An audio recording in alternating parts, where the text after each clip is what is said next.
Lagyan pa ito kinapira tayo. So, good afternoon everyone. Huwag kayong maya maingay, makukuha ng video.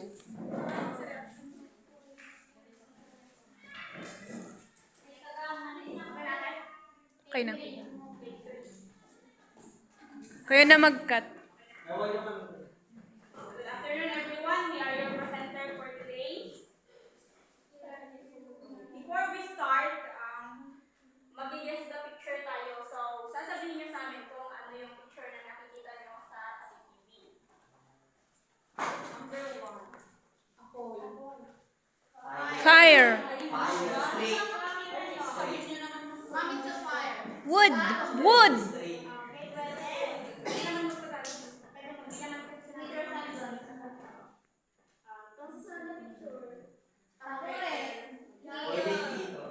Keto. Keto.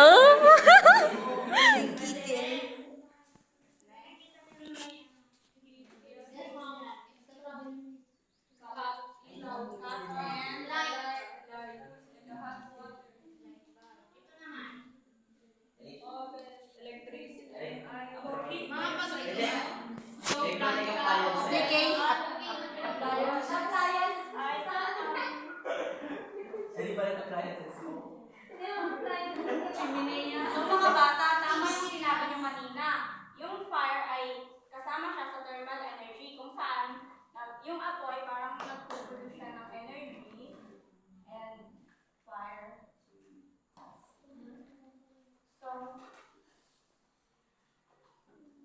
So ito naman.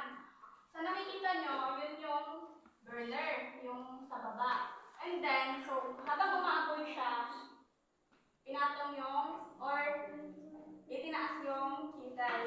And then, nilagyan siya ng water. So, dahil mainit yung burner natin, yung water sa loob ng takuret ay ano siya, nagbo-boil. And dahil yun sa conduction. Conduction, hindi radiation.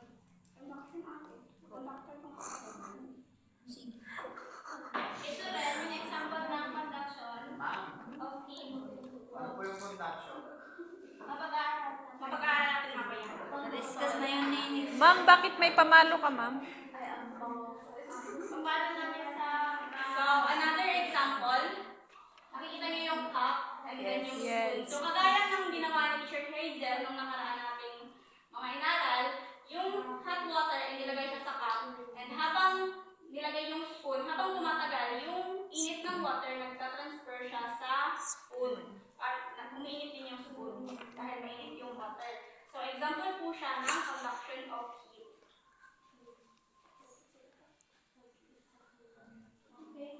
And sa conduction of electricity naman,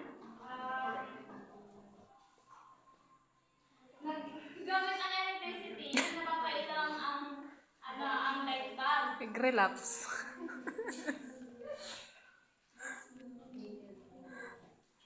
So, yung nakikita nyo dyan sa screen ay mga example na ginagamitan ng electricity. Like yung heat, Go! electricity, okay? Check out. Feel... So, let's proceed to conductors of heat and electricity. Electricity. Our learning outcomes Effort.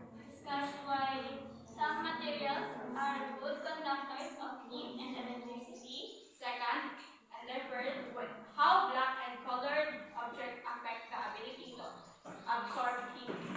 And last, related the ability to the material to block, absorb, or transmit light to its use.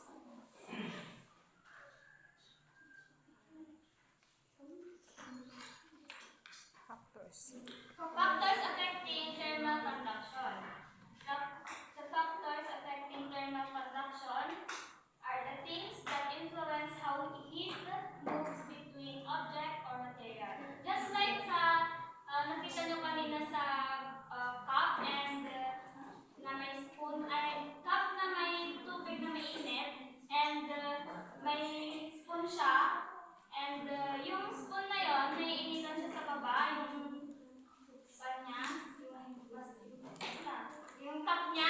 then, magta-travel yung heat niya papunta sa heat ng water. 2 spoon.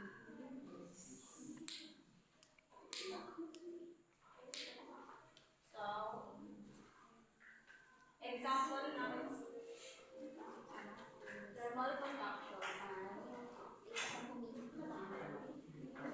Takasan mo din.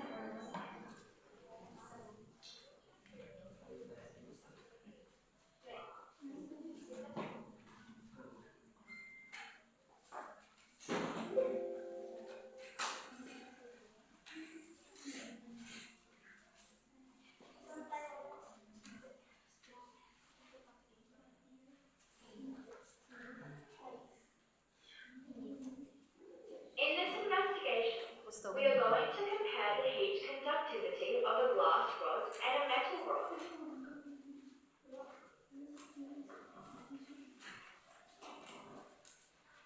Look at the experiment setup. Both rods are attached to retort stands. On each rod are 3 candles. Predict which candles will fall off the rods first when the burner is lit. Okay, let's take a look.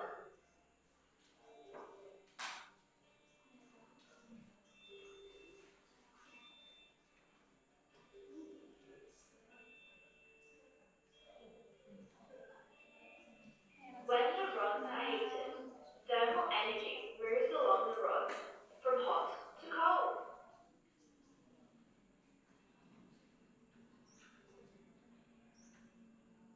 Check it out. The candle on the metal rod that is closest to the flame falls away first. Which one will fall next? Bakit hindi naman kasi nakikita yung apoy? Look, thermal energy is moving along the metal rod from left to right, from hot to cold. The candles on the glass rod are not. Okay, so based sa napanood ninyo, ano ang na-observe ninyo? Thermal energy. Mas mabilis uminit yung metal, ay metal ba yan? Kaysa sa glass. Glass. Okay. Ay mas, hindi ko Mas explain. mabilis na mag-observe ang Mag-observe. mag-absorb ang dark color. Dark color? Dark color. Ay yung mga, Yellow with panda yung ganun yun. Ay So, unang na-observe yung Ulit Oo, nga, metal ulit nga, and glass. yung video. Nasa sa diba yung candle nakapatong siya sa metal. Metal then, and- yung fire niya nasa gitna. So, alin doon yung una daw yung Nawan na eh. heat.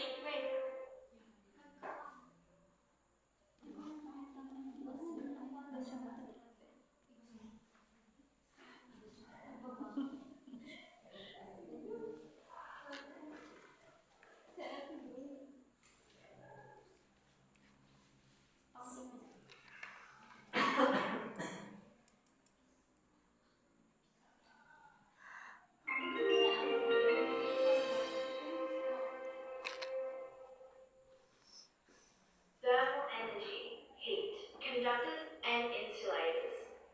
Which material is a better conductor of heat? or glass or metal. Or Or metal? metal. In this investigation, Glass Ay, yung glass isa, yun tapos isa. metal yung isa. conductivity of a glass rod and a metal rod.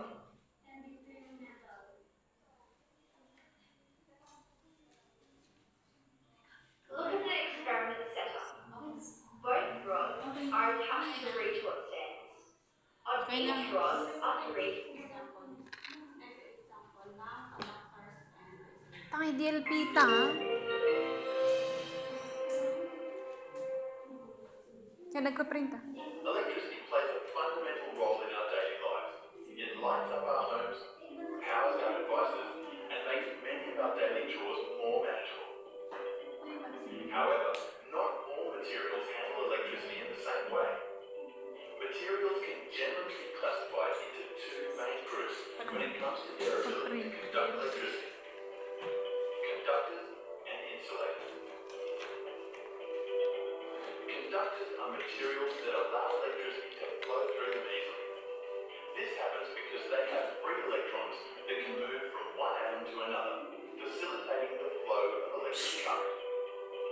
Negative and Common positive examples of dahil. good conductors include metals like copper, aluminum, and gold. This is why many electrical wires are made of copper. It efficiently transfers electricity. Household appliances, gadgets, and most electronic devices have components made of conducting materials to ensure they function properly. On the other hand, insulators are materials that resist the flow of electricity. They have tightly bound electrons that cannot move freely, making it hard for an electric current to pass through them. Rubber, glass, and most plastics are examples of insulating materials. If you look at Insulator. an electric cord, the inner part contains copper wires, conductors, to carry the current, while the outer layer is usually made of rubber or plastic, insulators, to prevent unintended electrical shocks or short circuits. Insulators yung cover niya.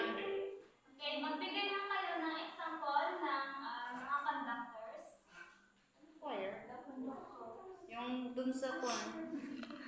Ay, pwedeng magbilan ng kuryente. Oo. TV.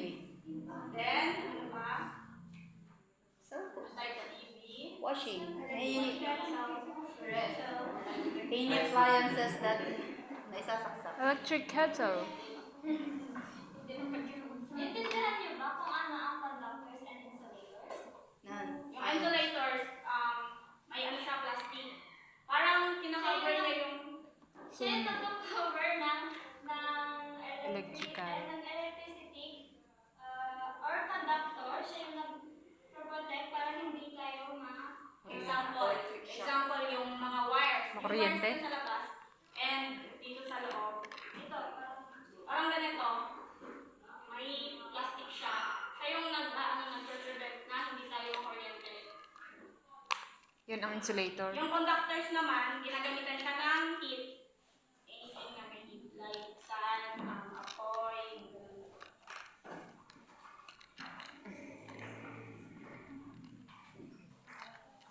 Yan.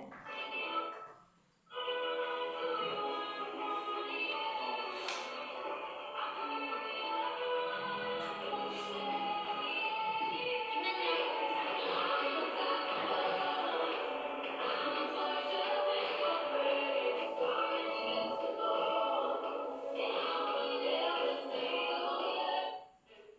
So, saan siya umilaw?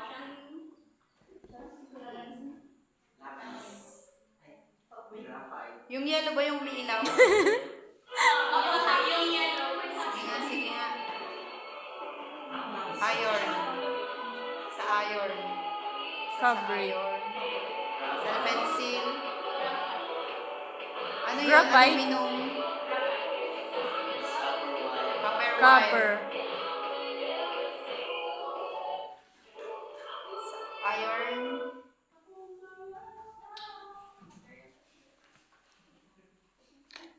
Okay, alam niyo naman siguro na yung mga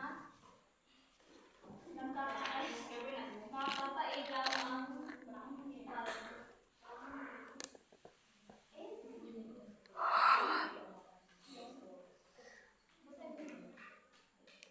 So,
naririnig ko.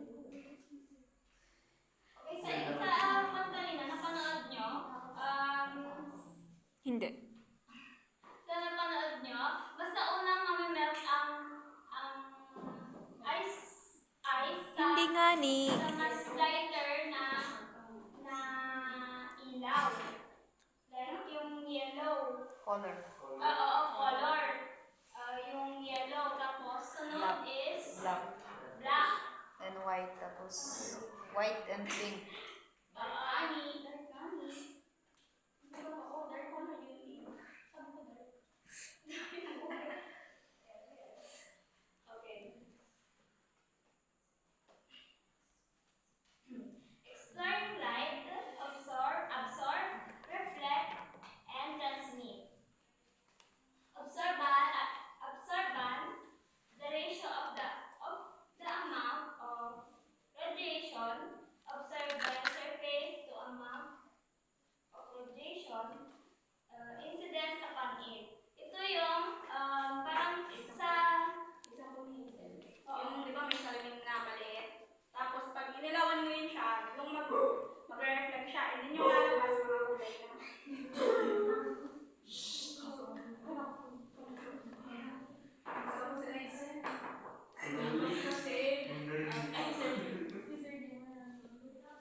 Si Sir naman ata yun. Ay. Andyan pa na. Uy, ayusin mo. Ay. From a beam by the medium through which the beam propagates.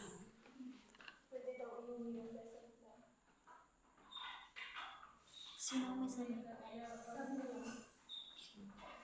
Wala pa nga kami nagagawa. Okay, ito yung mas maganda. Unpenetrable by light, resulting in complete reflection. Ito yung, okay, close mo. One-posan natin. Reflect na ng light sa isang bagay, hindi siya tatagos, hindi siya or mag-reflect, kundi mag-i-stop lang siya sa isang Ano pa? rays, parang dito, hindi naman siya tatagos dyan or dito. Ano ba yung ano mo?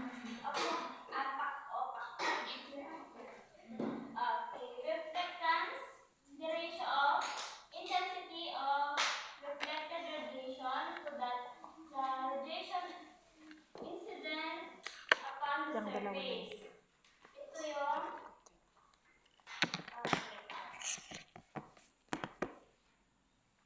Ito yung magre-reflect siya parang mirror or something na shiny. Same din dito ang reflection, the return of light. O yan, parang mag-bounce yung light, heat, or sound after shrinking a surface. Example, ito. Di ba nag-reflect yung ilaw. Pag nasa madilim ka na parte, tapos example, salamin, tumamit ka ng flashlight, ginagong mo. So, parang may ilaw din dito na magaganon. Yes. Okay. Transmittance. The ratio of the radiation transmitted through the emerging from a body to the total radiation incident on it. Also equivalent to the 1 minus the absorbance. Transparent. Parang yung kanina, yung example.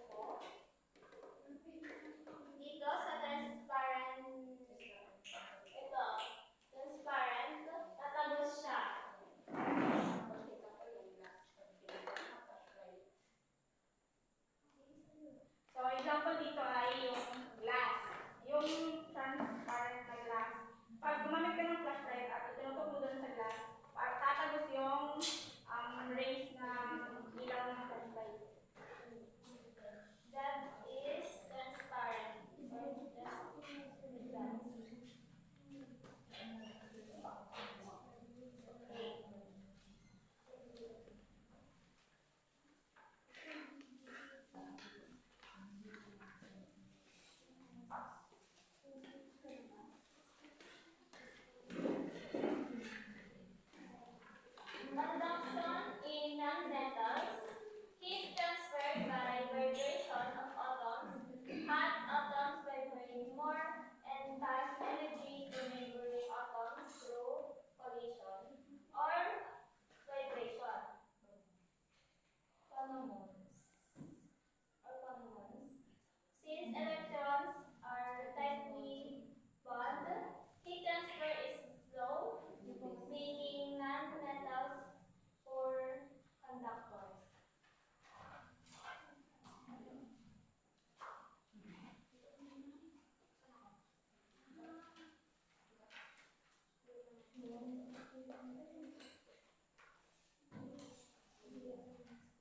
So, example, di ba metals? Example ng metals ay copper. So, copper. So, hammer and steel. Di ba yung, yung kuryente, yung wire, siya steel. So, magta-travel yung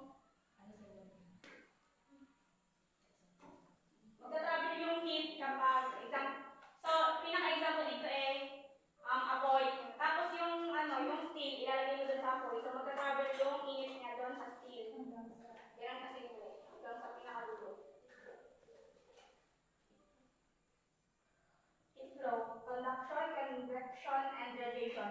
This lesson is about conduction. Conduction happens when heat moves through solid objects without the object moving. It's like people standing in a line and passing a bucket along. Only the bucket moves and not the people. In some materials, heat moves by tiny particles vibrating, and in metals, heat moves faster because tiny electrons help carry the heat. Para din yung example ko kanina na, example yung steel, tapos may apoy. Yung init ng apoy, magka-transfer din siya sa, parang mahahawa yung steel, iinit din siya. Pero hindi gumagalaw yung steel. Naka-stay lang siya. Example, may pinaglagay ka ng steel and then andito yung apoy. So, hindi siya gagalaw. Nandun lang siya nag-stay. Pero yung init, pumupunta siya sa steel. Parang nagka-travel siya dun sa steel. Ganun.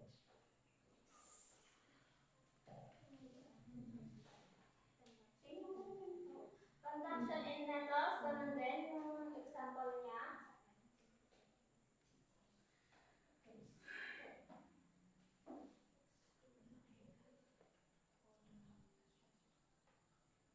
Everyday effects on conduction. Good conduction feel cold or hot because they transfer heat quickly.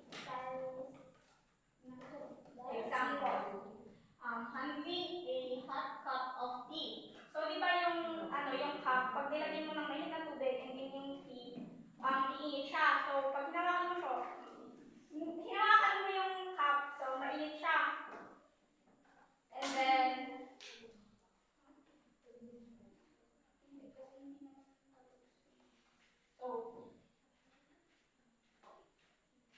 so example din, may hawak kang spoon, and then, may apoy. Pag inilapit mo yung apoy, inilapit mo yung spoon dun sa apoy, iinit din siya hanggang sa dulo, so, mapapasok ka. Hindi din naman lahat is apoy, magkagaling. Pwede din naman sa kamay mo yung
na bulb. So, iilaw yung bulb. And then, yun yung, kasi yung battery na yun, may electric siya. Magka-travel yung voltage niya doon sa parang rotation lang ba?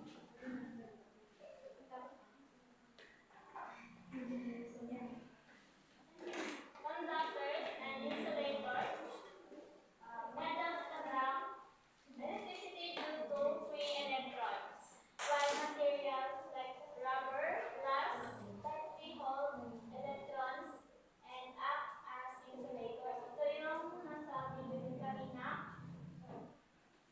So yung papaliwanag ko lang ulit yung insulator ay example nasa ibang bansa ka, so may snow. And then nagsuot ka ng winter clothes. Bale yung winter clothes, nagbibigay siya ng heat sa katawan mo. And then yung hindi ka na maapektuhan ng lamig sa snow kasi nakakainit na yung winter clothes sa katawan mo. Yun yung insulator, hindi siya. Yung lamig, hindi mapupunta sa katawan mo kasi